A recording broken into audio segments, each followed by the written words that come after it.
سابق وزیر خزانہ جو کہ ابھی ہمارے موجودہ وزیر خارجہ ہیں اسحاق ڈار صاحب, ان کو بھارت سے تجارت کی یاد ستانے لگی ہے. اسحاق ڈار صاحب نے کہا ہے کہ جی پاکستان بھارت سے تجارت بحال کرنے پر سنجیدگی سے غور کر رہا ہے. وفاقی حکومت نے پاکران گیس پائپ لائن منصوبے پر امریکی پابندیوں سے استثنا مانگنے کا فیصلہ کر لیا. وزیر اعظم شہباز شریف کی زیر صدارت ٹریک اینڈ ٹریس سسٹم کے حوالے سے اجلاس. ٹیکس نہ دہندگان اور ٹیکس چوروں کے خلاف ہنگامی بنیاد پر اقدامات کا فیصلہ. تو مجھے سمجھ نہیں آتی کہ ہمارے وزیر جو نئے وزیر خارجہ انہوں نے کس بنیاد پہ یہ بیان دیا, کیونکہ اگر کوئی حکومت کی کوئی تھنکنگ ہے, پرائم منسٹر کی کوئی تھنکنگ ہے, باقی جو ان کے رفقا ہیں ان کی کوئی تھنکنگ ہے. ایئر سٹرائکس ہوئے دونوں ملکوں نے ایک دوسرے کے ملک میں کیے, مگر ایران نے اس کی ابتدا کی. تو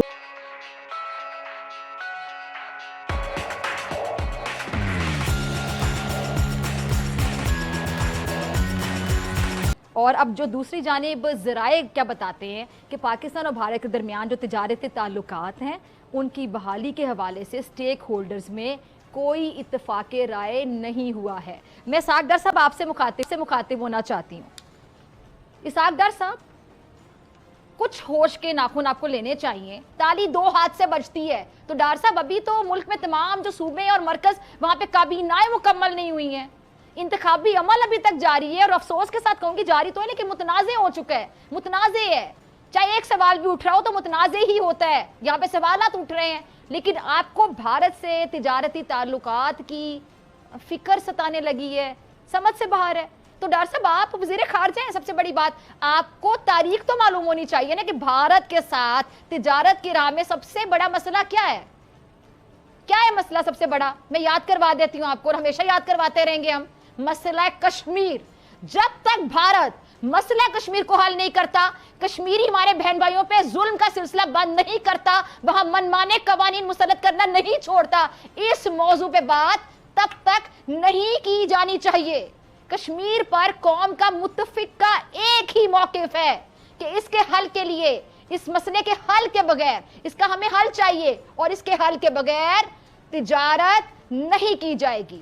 بھارتی وزیر خارجہ جے شنکر نے آپ کو پتہ ہے دو ٹوک انداز میں پاکستان کے ساتھ مذاکرات سے انکار کر دیے. وہ ہم سے مذاکرات سے انکار کریں اور ہم مرے جائیں کہ ان سے ہم تجارت کریں. انہوں نے پاکستان کو صنعتی طور پر دہشت گردوں کی سرپرستی کرنے والا ملک قرار دے دی ہے, اور یہاں تک کہے کہ ماضی کو بھول کر بات چیت نہیں ہو سکتی. ان کی آپ باڈی لینگویج دیکھیں, ان کے رویے دیکھیں کہ پاکستان کے ساتھ سارے بھی وہ کرتے ہیں, دہشت گردوں کو یہاں پہ بھیجتے ہیں. کلبھوشن کون تھا, کیا کرنے آیا تھا پاکستان میں؟ ابھی نندن جو جہاز لے کے گرا تھا یہاں پہ, کیا کرنے آیا تھا پاکستان میں؟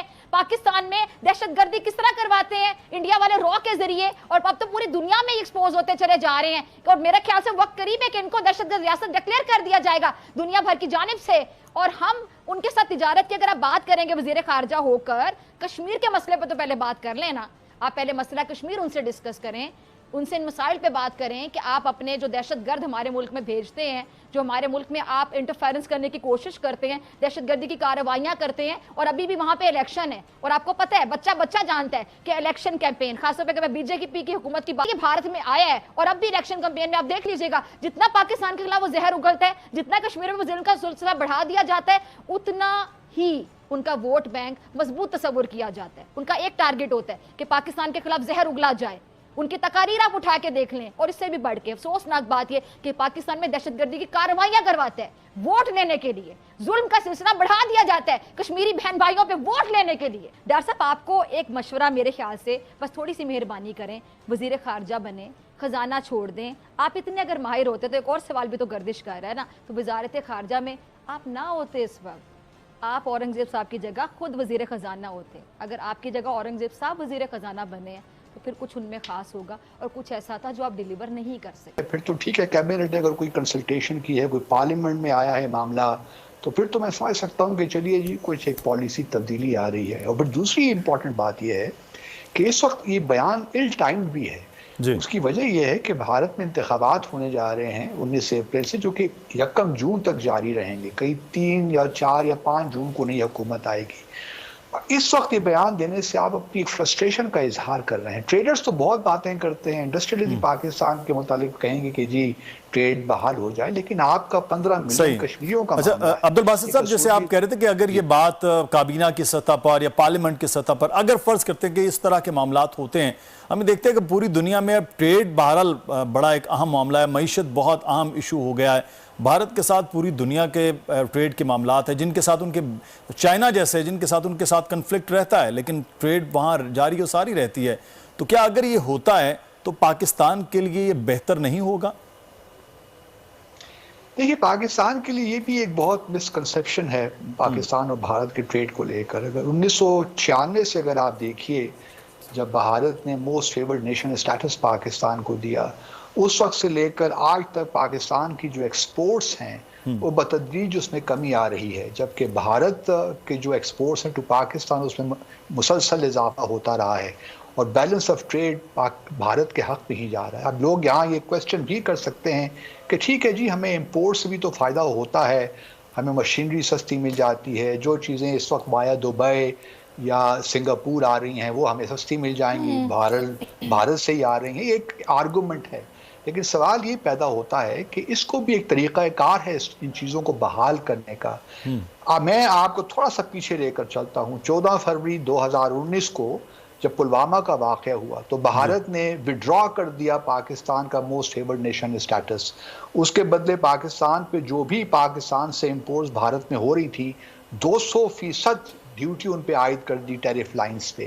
تو پہلے تو بھارت سے آپ یہ مطالبہ کریں کہ وہ جو پاکستان کو موسٹ فیورڈ نیشن اسٹیٹس دیا ہوا تھا وہ تو ریسٹور کرے, پھر ہم ٹریڈ کی بات آگے لے کر چلیں گے. تو ہم چیزوں کو مکس کر دیتے ہیں. یہ دیکھیے, اس وقت یہ باتیں کرنے کا نہیں ہے, آپ کو بیہائنڈ دا سینز یہ باتیں کرنی چاہیے. انگیجمنٹ بھی آپ کریں, میں نہیں کہتا, کون نہیں چاہتا کہ ہمارے باسط صاحب صحیح کہہ رہے ہیں کہ ابھی وہاں پر اس کے بعد بھی کوشش کی گئی کہ جو تناؤ ہے, ٹینشنز ہیں, وہ ڈیفیوز ہوں, اور کسی حد تک ہوئے بھی ہیں, لیکن جو تعلقات ہیں ایران کے ساتھ ظاہر ہے وہ ڈیمیجڈ ہیں, تو ان کو بھی درست کرنا, ریپیئر کرنا. اور پھر بھارت کی طرف اگر آپ دیکھیں تو وہاں تو سب سے بڑا چیلنج ہے. بھارت تو خیر اب الیکشنز کی طرف جا رہا ہے, اپریل مئی میں کے انتخابات ہیں.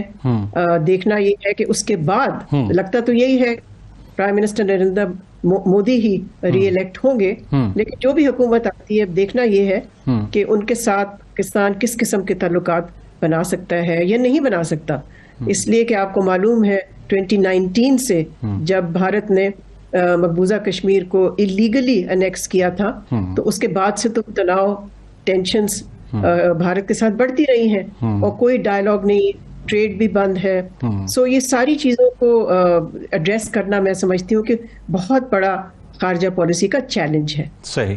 ڈاکٹر صاحب, آپ کے خیال میں آپ نے جو سچویشن بات کی, آپ نے اندازہ لگایا ہوگا اور چیزوں کو دیکھا ہوگا, ہمیں نظر آتا ہے کہ پاکستان کے انتخابات کے معاملات کو لے کر انتخابات کے بعد سے اب تک امریکن ایمبیسڈر ہمیں کافی ایکٹیو نظر آتے ہیں, اور کانگریشنل جو ہیئرنگ ہوئی اس میں ایک جو سب سے اہم نقطہ میری نظر سے گزرا, دیگر امور کے ساتھ ساتھ ڈونلڈ لو کا یہ بھی کہنا تھا کہ ایران پاکستان پائپ لائن کا معاملہ ہو یا پاکستان کا ایران کی طرف بڑھنا ہو, اس کو ہمیں روکنا ہوگا. کیسے دیکھتی ہیں ڈاکٹر صاحبہ اس اسٹیٹمنٹ کو آپ؟ دیکھیں, اسٹیٹمنٹ تو وہ دیتے رہتے ہیں, میں تو زیادہ اس کو میں نہیں سمجھتی کہ کوئی توجہ دینے کی ضرورت ہے اس وقت, اس لیے کہ امریکہ بھی انتخابات کی طرف جا رہا ہے. تو یہ جو انتظامیہ ہے, ہمیں تو معلوم نہیں ہے کہ یہ واپس آئے گی یا صدر ٹرمپ جو فارمر صدر ہیں وہ الیکشن جیتیں گے. تو میں نہیں سمجھتی کہ اس وقت ان تعلقات کو ہم کچھ زیادہ ان کے ساتھ کچھ کر سکتے ہیں, اس لیے کہ یہ بہت ہی ایک ٹینٹیٹیو سٹیج میں ہے. دیکھیں, کوئی بھی ملک جب انتخابات کی طرف جاتا ہے تو وہ کوئی میجر انیشیٹو نہیں لے سکتا اور نہیں لیتا.